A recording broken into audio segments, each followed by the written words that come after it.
a 52 años del programa de la CGT de los argentinos.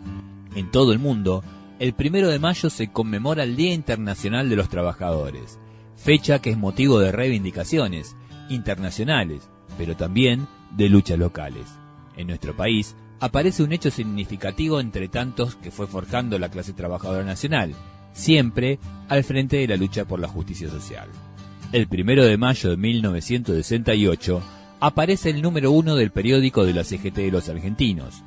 Unos pocos meses antes, en Puerta de Hierro, Madrid, el general Perón le había presentado a Raimundo Ongaro, a un periodista y escritor que, entre otras cosas, había sido el cofundador de la agencia cubana Prensa Latina y quien desencriptó los mensajes que alertaron a los cubanos sobre el intento de invasión norteamericana a Cuba, en Playa Girón.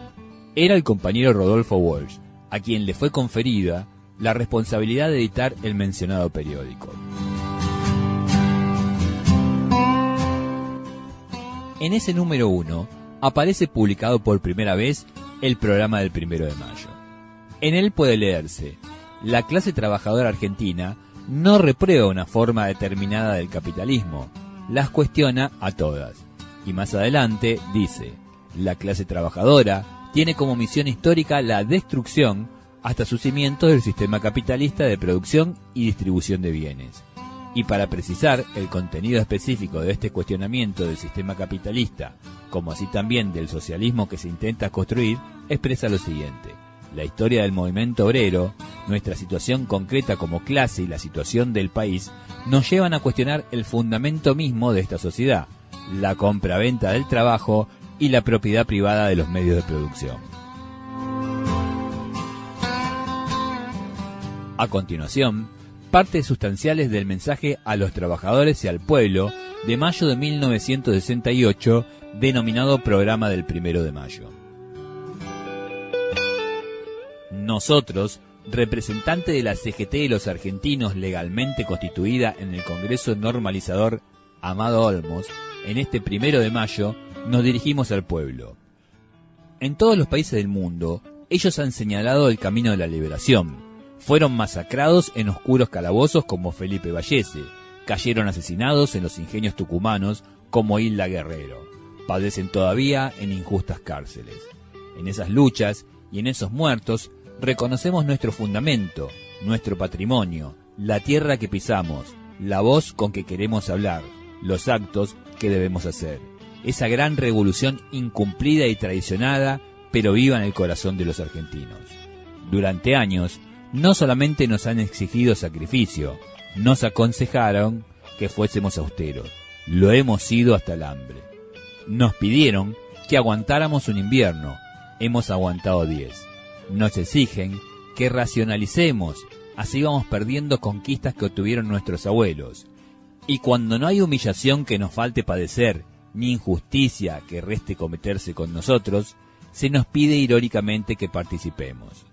Les decimos: ya hemos participado, y no como ejecutores, sino como víctimas en las persecuciones, en las torturas, en las movilizaciones, en los despidos, en las intervenciones, en los desalojos. No queremos esa clase de participación. 1,5 millones de desocupados y subempleados son la medida de este sistema y de este gobierno elegido por nadie. La clase obrera vive su hora más amarga: convenios suprimidos, derechos de huelgas anulados, conquistas pisoteadas, gremios intervenidos, personerías suspendidas, salarios congelados. La situación del país no puede ser otro que un espejo de la nuestra. El índice de mortalidad infantil es 4 veces superior al de los países desarrollados, 20 veces superior en zonas de Jujuy, donde un niño de cada 3 muere antes de cumplir 1 año de vida. Más de la mitad de la población está parasitada por la anquilostomiasis en el litoral norteño. El 40% de los chicos padecen de bocio en Neuquén. La tuberculosis y el mal de Chagas causan estragos por doquier. La deserción escolar en el ciclo primario llega al 60%, al 83% en Corrientes, Santiago del Estero y el Chaco. Las puertas de los colegios secundarios están entornadas para los hijos de los trabajadores y definitivamente cerradas las de la universidad. La década del 30 resucita en todo el país con su cortejo de miseria y de ollas populares. 400 pesos son un jornal en los secaderos de yerba, 300 en los obrajes, en los cañaverales de Tucumán se olvida ya hasta el aspecto del dinero. A los desalojos rurales se suma ahora la reaccionaria ley de alquileres, que coloca a decenas de miles de comerciantes y pequeños industriales en situación de desalojo, cese de negocios y aniquilamiento del trabajo de muchos años. No queda ciudad en la República sin su cortejo de villas miserias donde el consumo de agua y energía eléctrica es comparable al de las regiones interiores de África. 1 millón de personas se apiñan alrededor de Buenos Aires en condiciones infrahumanas, sometidas a un tratamiento de gueto y a las razias nocturnas que nunca afectan las zonas residenciales donde algunos correctos funcionarios ultiman la venta del país y donde jueces impecables exigen coimas de 40 millones de pesos. Agraviados en nuestra dignidad, heridos en nuestros derechos, despojados de nuestras conquistas, venimos a alzar en el punto donde otros las dejaron viejas banderas de lucha. El aplastamiento de la clase obrera va acompañado de la liquidación de la industria nacional, la entrega de todos los recursos, la sumisión a los organismos financieros internacionales. Asistimos avergonzados a la culminación, tal vez el epílogo de un nuevo periodo de desgracias. Durante el año 1967 se ha completado prácticamente la entrega del patrimonio económico del país a los grandes monopolios norteamericanos y europeos. En 1958, el 59% de lo facturado por las 50 empresas más grandes del país correspondía a capitales extranjeros. En 1965, esa cifra ascendía al 65%. Hoy se puede afirmar que 3/4 partes del gran capital invertido pertenece a los monopolios. La empresa que en 1965 alcanzó la cifra más alta de ventas en el país, en 1968 ha dejado de ser Argentina. La industria automotriz está desconjuntada, dividida en fragmentos que han ido a parar uno por uno a los grupos monopolistas. Viejas actividades nacionales como la manufactura de cigarrillos pasaron en bloque a intereses extranjeros. El monopolio extranjero del acero está a punto de hacer su entrada triunfal. La industria textil y la de la alimentación están claramente penetradas y amenazadas.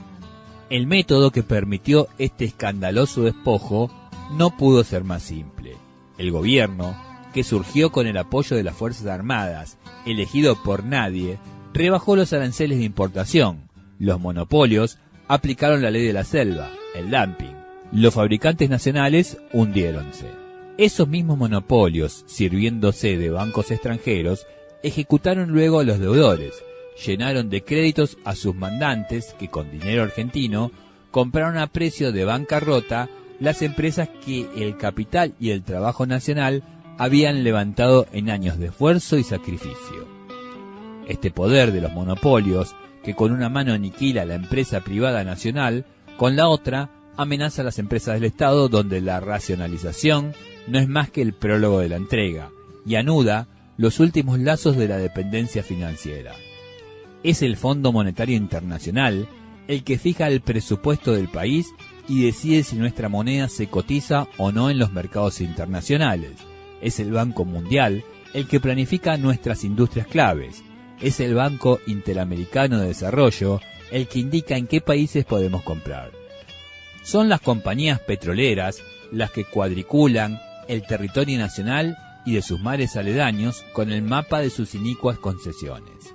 El proceso de concentración monopolista desatado por el gobierno no perdonará un solo renglón de la actividad nacional. Poco más y solo faltará desnacionalizar la tradición argentina y los museos. La participación que se nos pide es, además de la ruina de la clase obrera, el consentimiento de la entrega, y eso no estamos dispuestos a darlo a los trabajadores argentinos. La historia del movimiento obrero, nuestra situación concreta como clase y la situación del país nos llevan a cuestionar el fundamento mismo de esta sociedad, la compraventa del trabajo y la propiedad privada de los medios de producción. Afirmamos que el hombre vale por sí mismo, independientemente de su rendimiento. No se puede ser un capital que rinde un interés, como ocurre en una sociedad regida por los monopolios dentro de la filosofía libre empresista. El trabajo constituye una prolongación de la persona humana que no debe comprarse ni venderse. Toda compra o venta del trabajo es una forma de esclavitud. La estructura capitalista del país, fundada en la absoluta propiedad privada de los medios de producción, no satisface, sino que frustra, las necesidades colectivas. No promueve, sino que traba el desarrollo individual. De ella no puede nacer una sociedad justa ni cristiana. El destino de los bienes es servir a la satisfacción de las necesidades de todos los hombres. En la actualidad, prácticamente todos los bienes se hallan apropiados, pero no todos los hombres pueden satisfacer sus necesidades. El pan tiene dueño, pero un dueño sin hambre. Los trabajadores de nuestra patria, compenetrados del mensaje evangélico de que los bienes no son propiedad de los hombres, sino que los hombres deben administrarlos para que satisfagan las necesidades comunes, proclamamos la necesidad de remover a fondo aquellas estructuras. Por ello, retomamos pronunciamientos ya históricos de la clase obrera argentina, a saber: la propiedad solo debe existir en función social. Los trabajadores, auténticos creadores del patrimonio nacional, tenemos derecho a intervenir no solo en la producción, sino en la administración de las empresas y la distribución de los bienes. Los sectores básicos de la economía pertenecen a la nación. El comercio exterior, los bancos, el petróleo, la electricidad, la siderurgia y los frigoríficos deben ser nacionalizados. Los compromisos financieros firmados a espalda del pueblo no pueden ser reconocidos. Los monopolios que arruinan nuestra industria y que durante largos años han estado despojando deben ser expulsados sin compensación de ninguna especie. Solo una profunda reforma agraria, con las expropiaciones que ella requiera, puede efectivizar el postulado de que la tierra es de quien la trabaja. Los hijos de obreros tienen los mismos derechos a todos los niveles de la educación que hoy gozan solamente los miembros de las clases privilegiadas.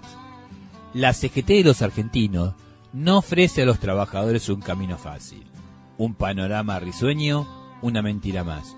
Ofrece a cada uno un puesto de lucha. El movimiento obrero no es un edificio ni 100 edificios, no es una personería ni 100 personerías, no es un sello de goma ni es un comité. No es una comisión delegada, ni es un secretario. El movimiento obrero es la voluntad organizada del pueblo y como tal no se puede clausurar ni intervenir. La lucha contra el poder de los monopolios y contra toda forma de penetración extranjera es misión natural de la clase obrera, que ella no puede declinar. La denuncia de esa penetración y la resistencia a la entrega de las empresas nacionales de capital privado o estatal son hoy las formas concretas del enfrentamiento. La CGT de los argentinos no se considera única actora en el proceso que vive el país. No puede abstenerse de recoger las aspiraciones legítimas de otros sectores de la comunidad ni de convocarlos a una gran empresa común. No puede siquiera renunciar a la comunicación con sectores que por una errónea inteligencia de su papel verdadero aparecen enfrentados a nuestros intereses. Apelamos, pues, a los empresarios nacionales para que abandonen la suicida política de sumisión a un sistema cuyas primeras víctimas resultan ellos mismos. Los monopolios no perdonan, los bancos extranjeros no perdonan, la entrega no admite exclusiones ni favores personales. Lealmente les decimos, fábrica por fábrica los hemos de combatir en defensa de nuestras conquistas avasalladas, pero con el mismo vigor apoyaremos cada empresa nacional enfrentada con una empresa extranjera. Ustedes eligen sus alianzas, que no tengan que llorar por ellas.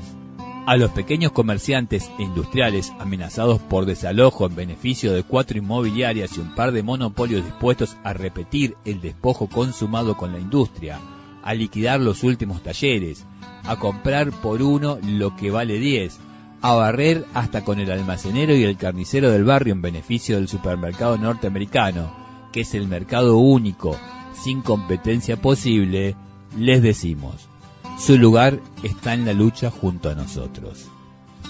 A los universitarios, intelectuales, artistas, cuya ubicación no es dudosa frente a un gobierno elegido por nadie que ha intervenido en las universidades, quemando libros, aniquilando la cinematografía nacional, censurando el teatro, entorpeciendo el arte, les recordamos, el campo del intelectual es por definición la conciencia.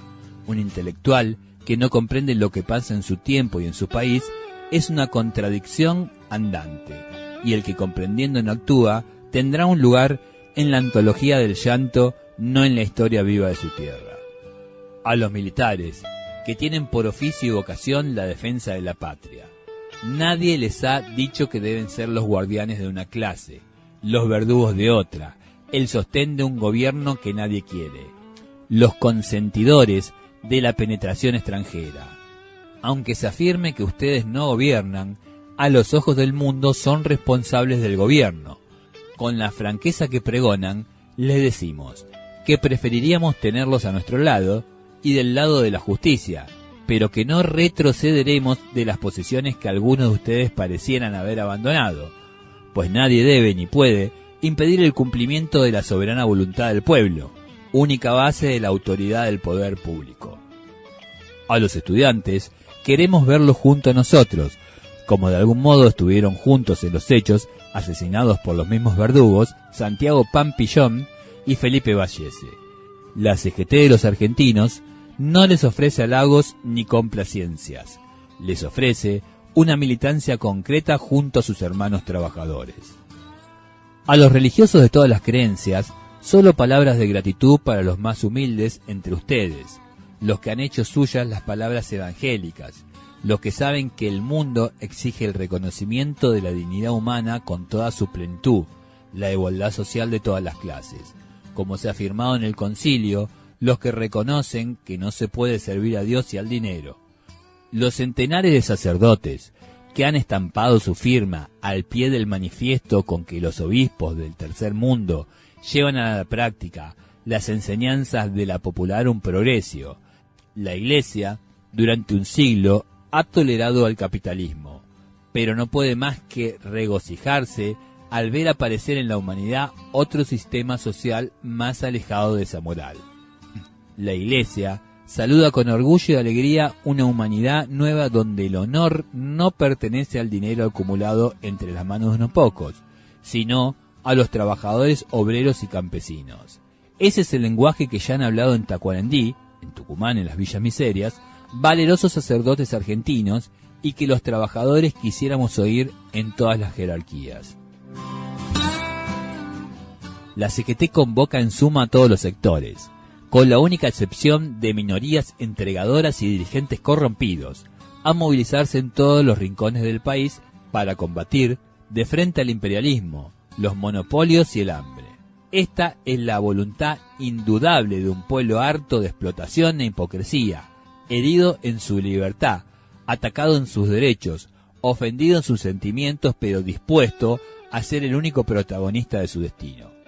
Sabemos que por defender la decencia, todos los inmorales pagarán campañas para destruirnos. Descontamos que por defender la autodeterminación nacional, se unirán los explotadores de cualquier latitud para fabricar las infamias que les permita clausurar nuestra voz, nuestro pensamiento y nuestra vida. Pero nada nos habrá de detener, ni la cárcel ni la muerte, porque no se puede encarcelar y matar a todo el pueblo, y porque la inmensa mayoría de los argentinos, sin pactos electorales, sin aventuras colaboracionistas ni golpistas, sabe que solo el pueblo salvará al pueblo.